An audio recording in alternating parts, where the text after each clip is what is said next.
hey, hey. Wait, hey, hey, hey. Young niggas got that rock, rock, rock, rock. She wanna smoke my weed and all my drop, blah, blah, blah. When they talk, it's like blah, blah, blah, blah. If they pull up, when they pull up, make them chop, chop, chop, chop. Young niggas got that rock, rock, rock, rock. She wanna smoke my weed and all my grab, blah, blah, blah. When they talk, it's like blah, blah, blah. I'm here with Two Bridge TV. I go by the name of Paulo P, and to the left of me, we got Scotty Outty here. Yes, sir. What's going on, sir? Yes, sir. Just another day, you know, Corona and stuff. Trying to stay safe. I mean, we're not necessarily 6 feet apart, but you know, we're still a little distant. Yes, you know? But I guess before off camera, we were having a real cool conversation about books and other, I guess, teachings that we have learned across the past. Like, just want to know, just before we get more into your background, is there other hobbies that you do besides music in terms of just trying to better yourself and things like that? To be honest, more meditation. To be honest, you know, I'm on like a different speed, I would say. But if it's not meditation and research, trying to learn, like I'm always trying to learn about anything and everything. Exactly. You know, everything, literally, the space, the earth, find out new words. You know? Yeah. So I'm always trying to learn and pick people's brain. I think those are like the best type of people, you know, in the world that are always like sponges, that always want to absorb new knowledge and just try to and gain things. You know what? So some people say the best thing about not to say you're a child, or I'm not to say I'm a child, but the best thing about humans growing up in their adolescent stages is that they're sponges and they absorb everything that you throw at them. And they end up retaining it in terms of either behavior or just certain things that people have said to them in the past. There's still even some stupid things I remember from my childhood growing up that even might boggle my mind, and it's like, why did someone say that to me? It wasn't even true, but it just kind of like harbors with me. Yeah. You know what I mean? Yeah. So 100%. Yeah. So I guess speaking on like adolescence and growing up and things like that. Scotty, what part of the city you from? So I'm from the east. Okay. You know, the east of Toronto, the east of the six. You know. Yeah, and that's where I reside. You know, Scarborough. You know. Born and raised there? I had some of my origins is downtown, but not anywhere like Scarborough, you know? Okay. From the east. Alright, so how was it growing up in Scarborough? To be honest, like growing up in Scarborough, I mean like anywhere else. Yeah. You know? But I'm not like growing up as a kid, like I guess you're protected by certain things, you know? Because your parents or whatever. But like growing up, you know, it was metro housing, like every other metro housing in North America, you know? Yeah. But I guess like... Were you able to make the best of this situation? Like, just the way you grew up? I guess depends on how you're gonna view my situation, where I am now. Like depends on what you call successful. Right now, I feel like my situation made me the man I am right now. Okay, let's unpack that a little bit, because off camera we spoke about, we're the same age actually, so I could relate to in terms of going outside and you went to friends with parlaying and taking bicycles and riding all around the neighborhood and stuff like that, and just being outside, like being a real 90s kid. You know, enjoying being a real 90s kid, you know what I mean? Just really enjoying like outside and also the TV too. We grew up with like everything else in front of us, but let's unpack that. So, grew up in Scarborough, metro housing. How was your influence from your parents on you growing up? Okay, so that was big to me, you know, because I was a real daddy's boy, you know what I'm saying? But my daddy was like my parents are Jamaican descendants. Yeah. So they were like, I don't know what was going on in Toronto at that time. Yeah. But a lot of people were just wild, I guess, you know, just breeding girls and doing whatever they were doing at that time in Toronto. Yeah. So my dad was kind of on the wild side of it, you know. So he's doing his thing and he was in the streets, you know what I'm saying? I think he even got shot, but he survived. Yeah. So my mom, you know, my mom raised boys, you know? Yeah. So she raised us kind of rough. Yeah. Especially being with her father like my dad and what he was doing. And my mom's a G. Yeah. So are you the youngest out of the children or the oldest? I'm more like I'm one of the oldest. Okay. Yeah, I'm one of the oldest, you know. Yeah. And like it's boys, you know. So I have like brothers. Yeah. That are watching. We're watching the whole time. Yeah. You know. So how did that? So growing up like that, I guess very, very stern mother, stern father. How did that necessarily influence you? Were you? I don't think my mother was that stern. To be honest. All right. Like I don't think my mother, like, you know, it's your mom. There's 3 boys. Like there's not really, you can't really be that stern. They break you down like eventually. Yeah. So I think we kind of had our way. Yeah. Maybe if like obviously if a dad's there, it's better. Yeah. You know. You want to touch on your dad a little bit, or is it too much? No, there's not really to touch on. To be honest, like. He's just a real nigga. He was just a real nigga, you know, in the streets, you know, and he just got caught up, you know. Yeah. But he's alive and he's still kicking and moving. So blessings are blessings either way, you know. And you grew up with your father all the way up until as of right now, right? Like he like I wouldn't say my father was in my life, but he was. Like he called. Like I could call him. Yeah. You know. Yeah. So. Hey, it sounds like you got a better relationship with your father than myself. I didn't really grow up with my father like that. So I guess from a different perspective, I'm just trying to see if we could not to relate, but like to see if we have down the same type of path. You know what I mean? Yeah, my mom's the G though. I guess same here as well. My mom's the G. Shout out to mommy. Yeah. All the time, you know. All right, so growing up and things like that, when did you start to get into music? Was it like at a young age or? I think I like music like. Period. From young. Even I remember songs from a little kid, you know? Yeah. Like I even remember like, you know, my parents used to have cassettes of old Jamaican parties and stuff, you know? Yeah. When they're dancing, I would watch them. A lot of reggae. Because at the time when I was younger, Toronto didn't really have a scene at all. Like I don't remember being a kid and seeing Toronto rappers or Toronto. Yeah. I'm talking about when I was a kid, like grade 1, grade 2, you know, grade 3. Yeah. Like I don't remember like the first person I remember is like the Little Rascals. Yeah, with what was it, Northern Touch, or is that their joint? I don't even know. I think it's like Movie Star or something. Like. I remember it goes like, you look like a movie star. Like a chocolate candy bar. You don't remember that one? No, I don't remember that one. Maybe that one. I mean, I remember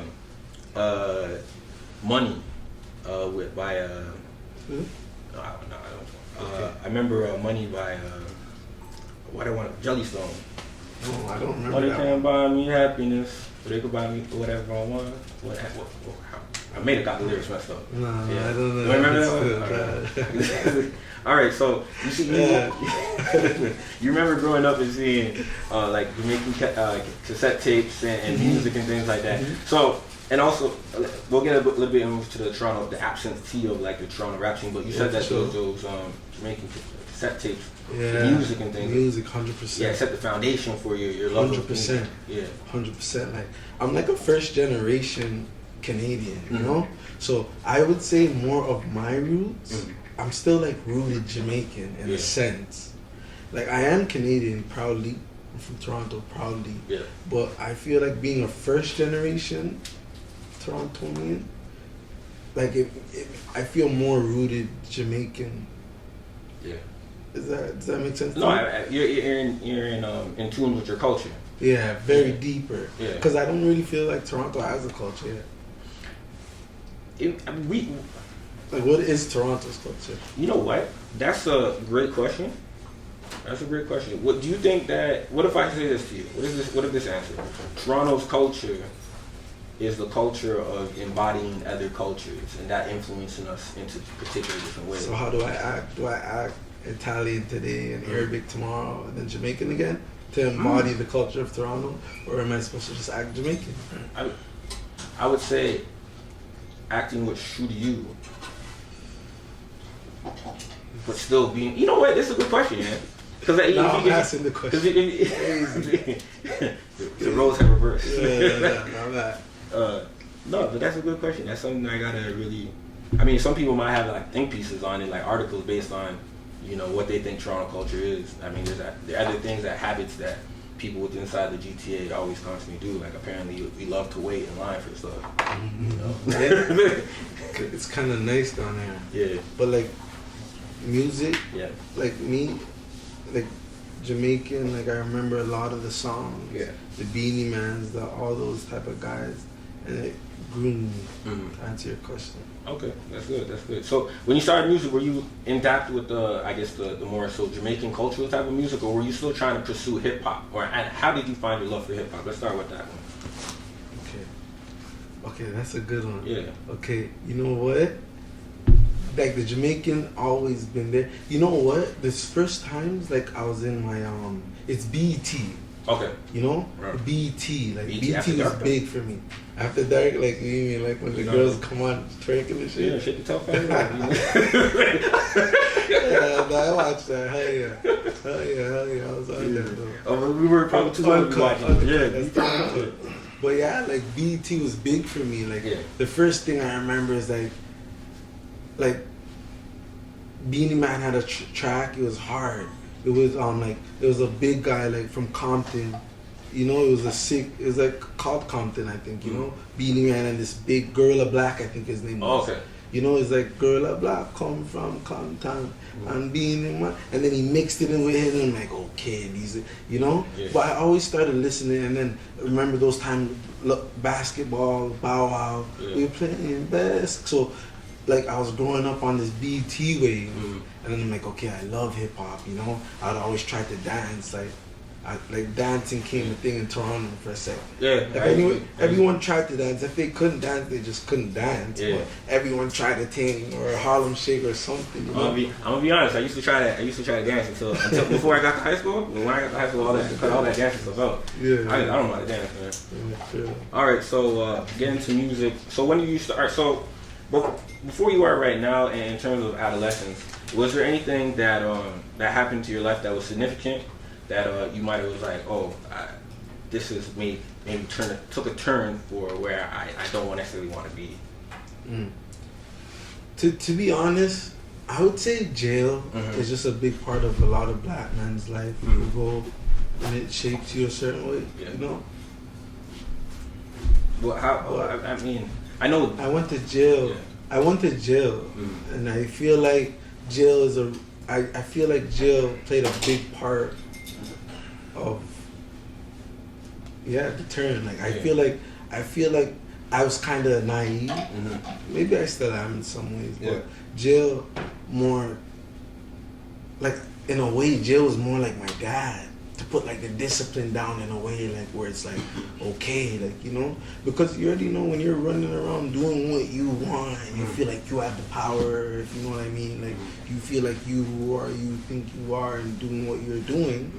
No one's talking to you. So it's like when you go to jail, it's like, you know, there's different things you're going through. There's a lot of things. There's people that are here, there, bigger. You have to look here. Like it's different. So it shapes you. Or maybe some people it doesn't shape, but it shaped me. You know what I'm saying? Yeah, to answer your question, it shaped me in a way where it opened my eyes a little, and like I said, showed me more discipline. Yeah. So I have this clip because I remember hearing this saying, and I also kind of repeated myself, is sometimes jail it helps slow people down. You know, it helps them regroup, and then when they're able to come back out, they're a lot better than what they went. You know what I mean? I mean, I don't wish it on anyone. I mean, but I also heard something too. What? I don't want to say the number because it's not a right number, but people say like 70% of offenders reoffend in a short time. So also it could change you. If something's gonna rehabilitate you, just to make you go back into some. So how were you able to make that negative into a positive? Because I'm still trying fully, to be honest. But music kind of made me kind of allowed for a different avenue for you to focus on. You know, something you love doing, no matter what. Do you want to speak on? Risk. Do you want to speak on what led you to being incarcerated?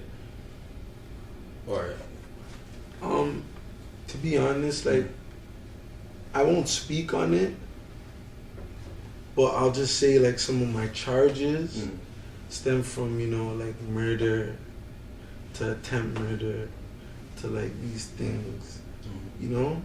And thank God, you know, made who has to see I'm innocent and deserve my life, you know? So thank God that God opens people's eyes and shows them the truth. Yeah, I guess. So, but those are some of the charges that shaped me to who I am. Yeah. That's why jail was a very curve, like as you said. Yeah. What was a curve? That was it. Yeah. Yeah. And so I mean, I don't necessarily want to harp on the incarceration thing way too long, but like as you said, it applied discipline, and you also mentioned that jail was. I don't want to say father, but like somewhat of a father figure. Fortunately, that sounds weird, but I don't really know the proper word to say. I did say discipline. That's a father discipline. So, yeah. So, what exactly happened? Was it just more so the straining times in there in terms of when you're able to move around, or is it? No. If you want to be real, you know, it was more like the situation I think I was in. Okay. You know. Being an innocent, doing the time, like being in there. It's like it's Toronto. Like as much as these people think Toronto's not this and Toronto's not that, if they come here, they're not saying that anymore. Yeah. So me being in a Toronto jail, you know, and like I have like my people are my people, but I would say my people is not as big as a lot of these other people are. Yeah. So, and I'm not as big as a lot of people you're gonna interview or already interviewed. So you have to survive. Yeah. So. Okay. You just survive, I guess. All right. And then upon being released from there, what was your next steps in terms of how to get the ball rolling? I didn't know. That's the thing. Like I didn't know. I didn't know the next step, you know? Before you go, I don't want to cut you up. Before the fact that you said you don't know, do you feel like that right there, you remember how you said the number, let's say the 70th percentile, people end up I forget the word you used, reoffend? Reoffend? Yeah, do you feel like because you came out and you were like, I don't really know, do you feel like that is that same type of feeling as the 70% of people that get released from that still go through that same type of 100%. Yeah. And I'm not trying to take anything else from inmates that are there. I have a brother in there, free him, free everybody else, you know, even free people I don't like, because I don't wish that on nobody. But yeah, like it's that's what it is, you know. Jail. That's what it is. Yeah. All right. So after you being found innocent and being, no. What I was saying is, sorry, pardon me. Is there's people that did more time than me. Yeah. You know, like what I did is nothing. It was the charges were serious. I'm not trying to downplay that. I spent a couple years, but there's people in there that are innocent and got life. Yeah. Or got 15 years or got 10. Yeah. So I'm happy. I did go through that, but I want to shout them out too. I don't want to make it seem like what I did was what I did. That's what it is. Yeah. So I'm glad you said that. So once you were found innocent and released, and now into the free world and things like that, and you mentioned that you didn't know what to do. What were the next steps, or who helped guide you into, or lend a helping hand to get you the direction that, more so the positive direction?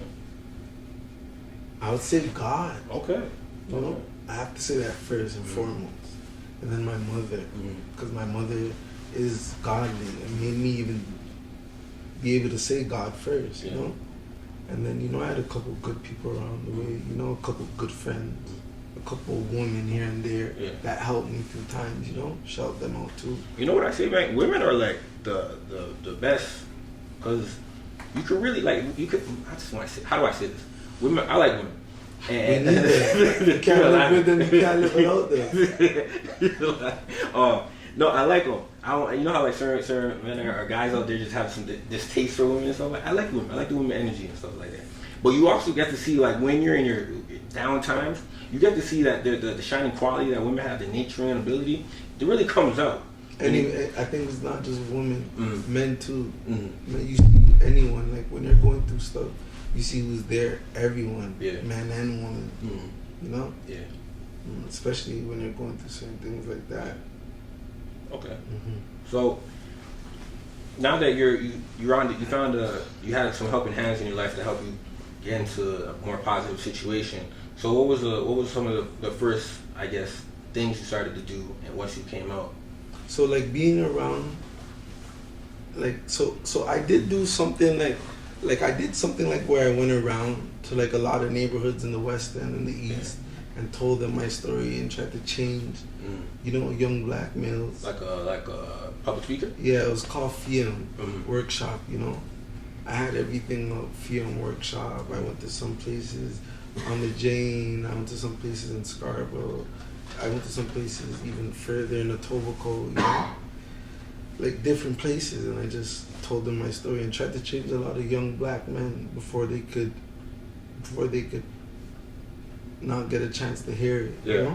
You think that having a conversation with the youth helps? 100%. I feel like 100% when they're kids, that's when it's key. That's key. Like when they're little kids soaking up everything, because that's what made me. Like when I was younger, like we didn't really get into details, but when I was downtown, I remember everything. Like I was one of those kids that literally watched everything. Like, okay, I want to learn everything. Oh, like I didn't even like chilling with people my age. Yeah. It's boring. You guys are boring. The older guys are over there. Okay, even when they're pushing me away, scruffy, like you're scruffy, I don't care, I'm still in there. So it's like my brain was always like always. So you always okay. So it's always like even at Eglinton, I was always trying to learn. I was just always smart kid. Okay. So all right, now let's touch on your music pursuits, right?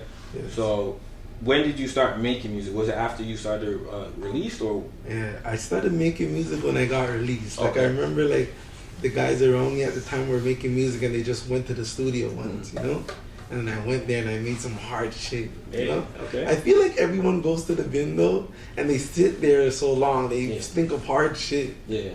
It's like, that doesn't sound good. Okay, the next lockup you're working on it, you're gonna think of hard shit. Yeah. Like maybe not everybody, but I think I did, and people there did, So to answer your question, the first time I did it was like 2013 when I came out. Okay. I'm like, okay. A couple weeks later, they went to the studio. I remember it vividly because I just came out. Everything was just remembering everything. And I dropped on the track. That time, You Don't Even Know It.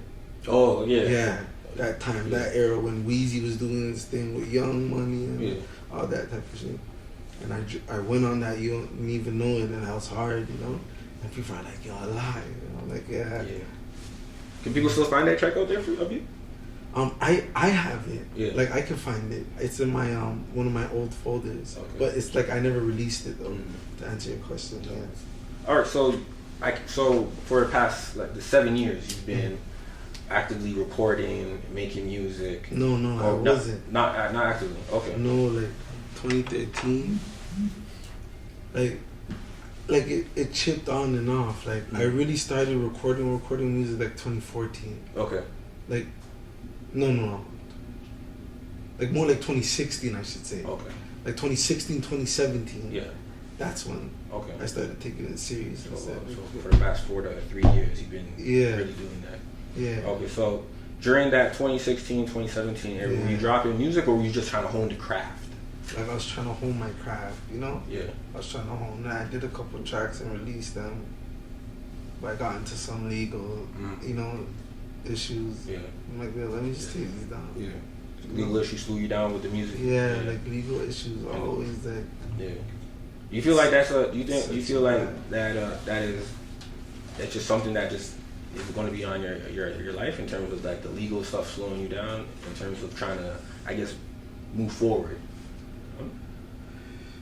I pray every day it doesn't. Mm-hmm. Like I hope not. I'm doing positive stuff. Yeah. Like I'm here, we're talking about music, I'm trying to do positive stuff, it's working. I have music that's working, I'm trying to open up a different energy and a different vibe to my life. I know I can't control what the law's gonna do. Yeah. Although they are bottom line. So I won't be surprised if they try to bother me, but I'm here doing positivity. Yeah.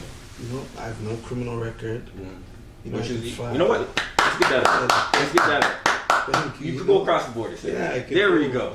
So it's like I'm blessed in certain ways, although certain trials and tribulations hit certain ways.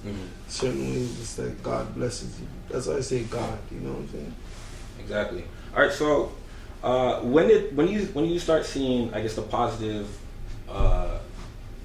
responses to your music in terms of once you started picking up the mantle of music and start going forward, like on a serious note, like when you start seeing the positive, like, oh yo, Scotty's actually, you know, he's talented. He got some music. I think it was after just my first track. The first one? Scotty Pippen. You know? Okay. And that was really, that set the tone, or? Yeah, that set the tone. Like that made it, that opened it. Like that was, like that's like my best track. That's me. You know? Even as you grew as an artist, you still feel like it's your best track? No. Or that was just your best track at that time? Like I feel like at that time and what, like the energy I felt there and what it did at the time, that was my best track. And when did that track drop? Like a little over a year and a half. Okay. 2 years. Okay. And then I saw that you had people doing challenges to your music and stuff like that. How did it? Yeah. How did you start to engineer become a social engineer in terms of gathering people to use your track in terms of marketing? Because that's marketing that most people don't even know about. I had to learn that. You know, like nothing's really given to you. Like you have to learn everything. You have to watch too. Yeah. Like you don't copy people's styles and stuff, but you have to watch what they're doing. Like I'm in tune with all the artists in the city. That's the thing. Like you know, like I'm in tune. I'm watching. Everybody else is watching too.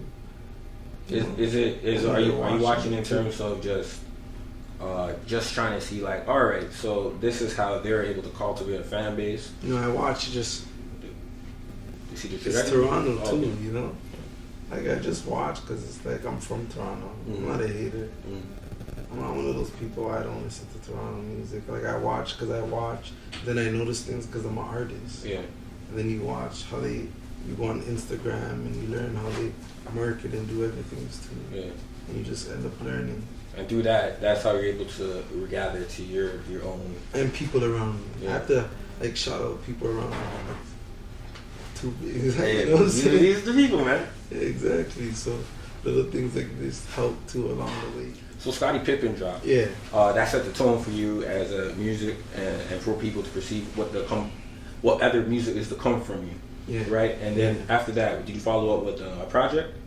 No, I didn't follow up with the project. So what I did was I dropped a couple other singles. Yeah. And I waited, you know, I tried to see and tried to learn because like I'm learning myself.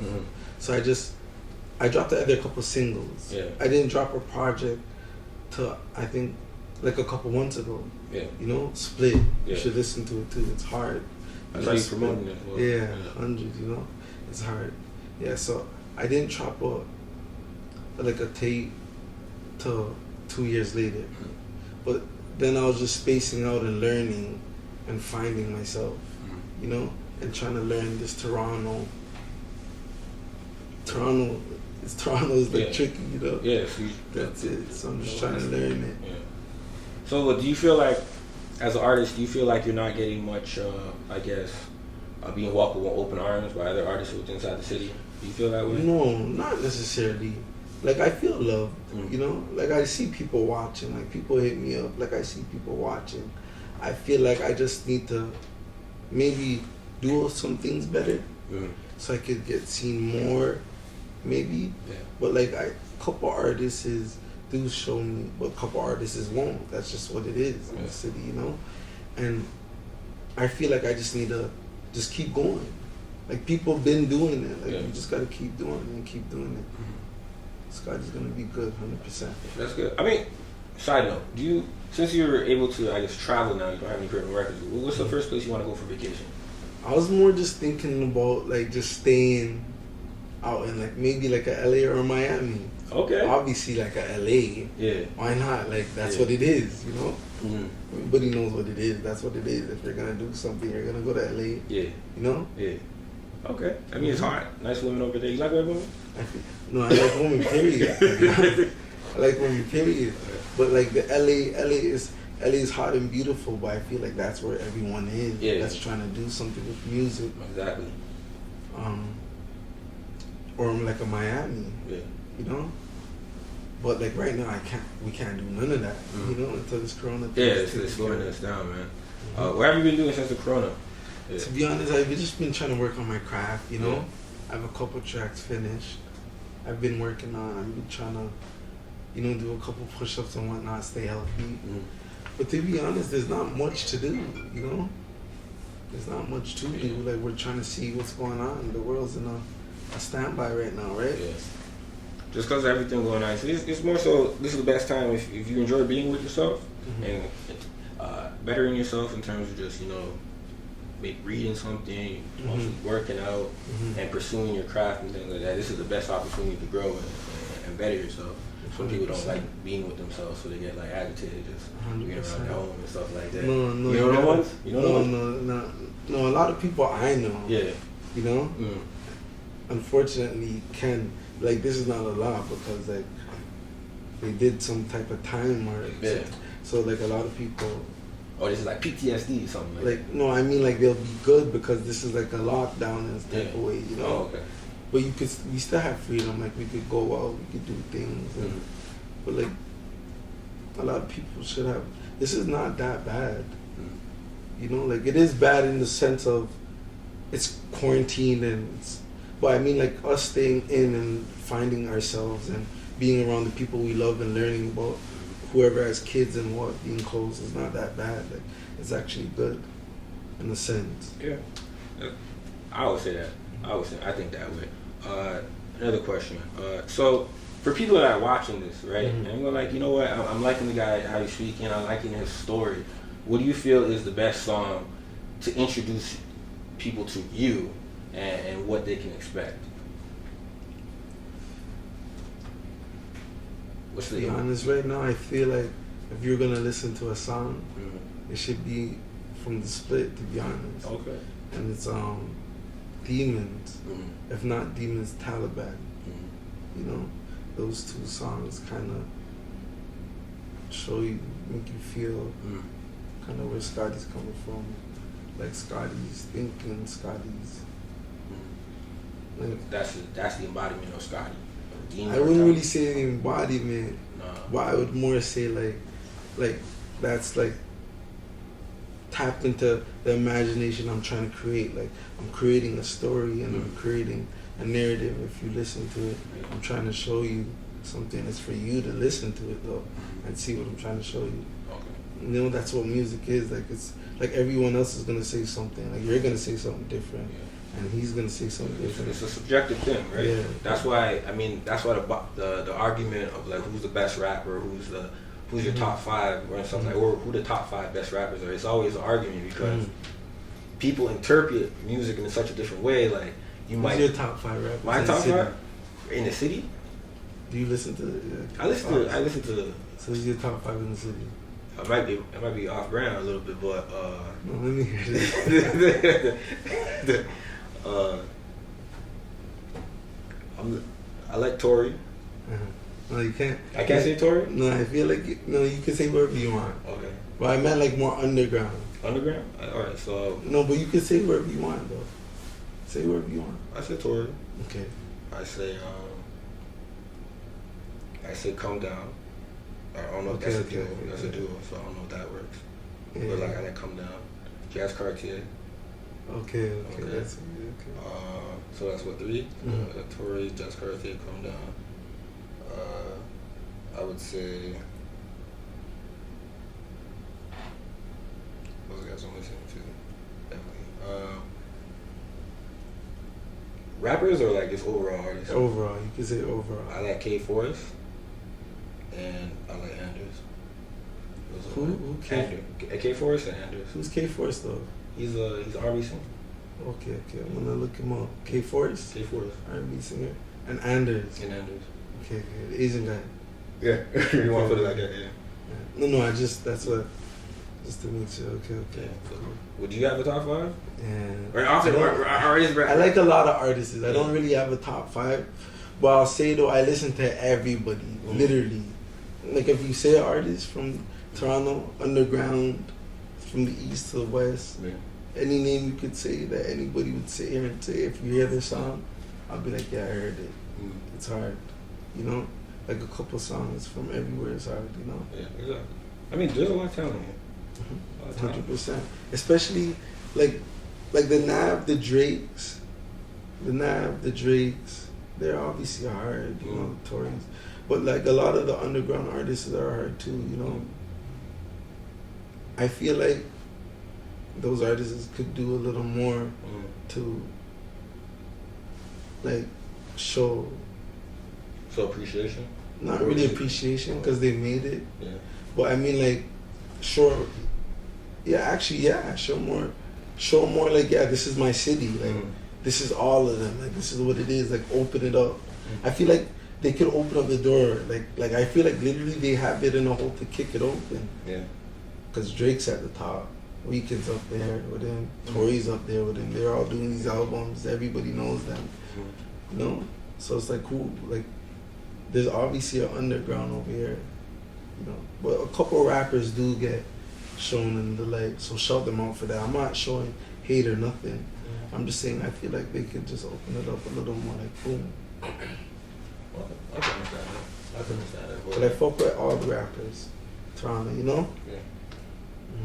I mean, I can understand that completely. I mean, but until that situation happens, what's Scotty gonna do? Yeah, right? Yeah. Right. So what did you say? What am I? Until that situation happens, like how are people going to? How are you gonna? I guess get people to notice. So right now I have another EP I'm gonna drop soon. I have a couple videos that I have, but I'm just waiting for this Corona thing to, Yeah. But like I have a lot of work that I'm ready to unload. Do you feel like this whole thing that's going on is slowing down the progress, or not so much? No, not so much because I'm still working. Yeah, we're here doing an interview. Yeah, like we're doing an interview, and I'm making music and whatnot. But it's like to like more like publish your stuff how you want it, and like advertise it how you want it. It's not really gonna work. No one can leave their house, unless this is work. Yeah. And this is work. We want to be. Yeah. We are working right now, right? Exactly. So now that you got your, just want to recap a little bit in terms of music. You have your project out, Split. 100%. How many tracks are we looking at on that? That's 10 tracks. 10 tracks. Yeah, I think it's like 10 tracks. Yeah, 10 tracks. Right. We got Split, 10 tracks, and we're really pushing that. So we have music videos coming down the pipeline. Yeah, for those. Like I have 3 videos for Split right now, and like, more like 2 and 1 I'm working on. Yeah. To be honest, but yeah, and like so Split. That's how I'm wrapping up this project. But I'm always working, So like I'm always working. Like I have a couple of features right now I'm working on. Is it I have more music. Is it too soon to say that you have another project coming down by the end of the year, or is that you still trying to really work this Split? No, I'm gonna work this Split a little. You know, like this Corona thing's slowing everything down, but everything's gonna work out. This Split album is hard. Like it's hard. Like I feel like when the videos drop, it'll open it up more and show. Because people like videos and visuals to match. So like Demons has a video, Taliban, Picture Perfect, like these have videos. So that's what I'm doing right now. Okay. Yeah. Is there anything else you'd like to share, Scotty? I just want to say shout out Second Bridge, Shout out to everybody watching who's going to tap in. Shout out to Toronto. And yeah, just run up Split. Split's hard, 10 tracks, run it up. And yeah. There we go. Yeah, man. So where can people follow you? So you can follow me on Instagram. I have an Instagram. I'm about to make a Twitter. I'm about to make a lot of things. I'm about to make a Twitter. And I have my Spotify, up. I have my iTunes. You can see me on iTunes. I'm on all that, YouTube. I have videos out now, but Instagram is what I'm really working with right now. 100%. Yeah. There we go. You ever think about getting a TikTok? No. Like I might, like I can't lie, But like, I don't really find it amusing right now. Like, it's not really my speed right now. Yeah. I mean, I never thought about it to like do the whole TikTok dancing thing. But like, I would promote my music. Yeah. Like, you can't see me. But like in the TikTok way, like everyone's doing now. I understand. Yeah. All right, man, Scotty. I appreciate talking to you, having this conversation. Thanks, letting people into your life and your upbringing. Yeah. You know, let people see you in a different light, not just the music, but now the man to the music. You know, you had some obstacles in your life. You overcame. Yeah. You're on a positive trajectory, and this is a great way to let people know what you've been through and where you 100%. are right now. You know what I mean? 100%. You know, we're 2020, and so we still got a lot more life on us. And we still got a lot more things to accomplish. 100%. All right. 100%. We have a lot more to accomplish. Yeah, big facts. Yeah. All right, man. This is Two Bridge TV. Interview with Scotty Outty. I go by the name of Paulo P. And make sure you stay tapped in. All right.